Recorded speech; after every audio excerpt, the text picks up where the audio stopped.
ప్రతిరోజు ప్రేయర్ చేయడానికి ఒక ప్లేస్, అదే ప్లేస్ లో కాన్స్టెంట్ గా నువ్వు ప్రేయర్ చేయాలి. కారణం ఏంటిదంటే నువ్వు ఎక్కడైతే ప్రార్థన చేస్తుంటావో అదే స్థలము దేవుని యొక్క మహిమ చేత నింపబడి నువ్వు ప్రార్థన చేస్తున్న ఆ స్థలము నుండి పరలోకమునికి ఒక ద్వారం అనేది ఏర్పడుతుంది. ఏం ఏర్పాటు చేస్తుంది? ద్వారం. నువ్వు రెగ్యులర్ గా మీటింగ్కి వెళ్ళాలంటే ఒక వే అనేది ఉన్నది. ఆ వే నుండి నువ్వు ఎక్కడ అటు ఇటు ఇటు ఎటు పడితే అటు పోతావు. అదే విధంగా నువ్వు ప్రార్థన చేసేటప్పుడు ఇక్కడ ఒక రోజు, అక్కడ ఒక రోజు, ఇక్కడ అట్లా కాదు.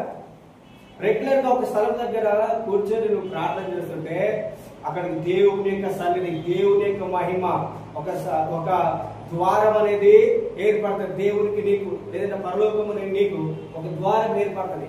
అప్పుడు అక్కడ నుండి నువ్వేది ప్రార్థన చేసినా, ఆ స్థలం నుండి నువ్వేది ప్రార్థన చేసినా దేవుడు వింటాడు.